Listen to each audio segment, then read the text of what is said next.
Good morning everyone. আশা করছি সবাই খুব ভালো আছেন। দেখুন, আমি মুম্বাইতে এসেও না বাংলায় কথা বলছি, ঠিক আছে? যে এই সুপ্ত বীজের মতন যেটা মানে চাপা ছিল, ঢাকা ছিল, যে বাংলায় বাংলার মানুষ বা বাংলার সাথে যে একটা কমিউনিকেশন যে গ্যাপ হয়ে গিয়েছিল, সেই কমিউনিকেশনটা আবার এতভাবে জোড়া লেগেছে। আমি এখন মুম্বাইতে থেকেও, মীরা রোডে থেকেও কিন্তু বাংলায় কথা বলছি। তো যাই হোক, আজকে শরীরটা ভীষণ একটু ক্লান্ত লাগছে, জানি না কেন।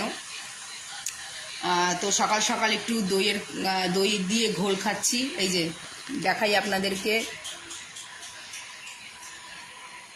একটু দইয়ের ঘোল খাবো। ব্যাস, এখন মোটামুটি দুপুরবেলা পর্যন্ত পেটটাকে একটু আরাম দেবো। অনেকটা বাইরের খাওয়ার হয়ে যাচ্ছে, তো যার জন্য পেট নিতে পারছে না। খুব একটা বাইরের খাওয়ার অভ্যাস নেই, কিন্তু কী করবো, মিটিং, একটা মিটিংয়ে 3 ঘন্টা 4 ঘন্টা লেগে যাচ্ছে। তো সেখানে নিরুপায় থাকি বাইরের খাবার খেতে।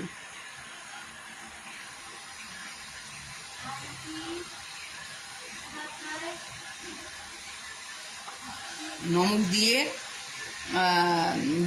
দইটাকে ফেটিয়ে একটু জল দিয়ে খাচ্ছি, পেটটা ঠান্ডা হবে।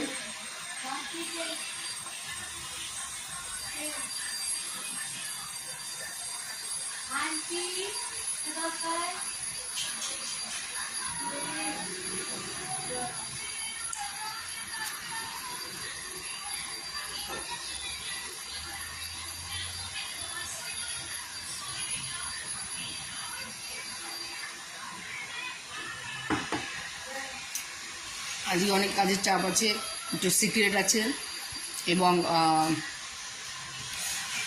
বিকেলবেলা সন্ধ্যের দিকেও আপনাদের সামনে লাইভে আসব।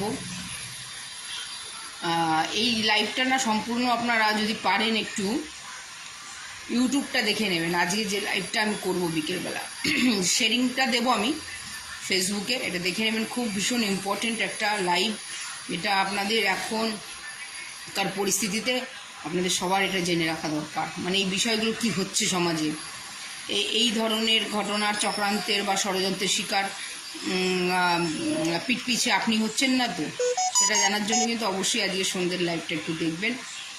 এটা সারপ্রাইজ রইল, ওখানে গিয়েই লাইভটা করবো। ঠিক আছে, ভালো থাকবেন, সুস্থ থাকবেন।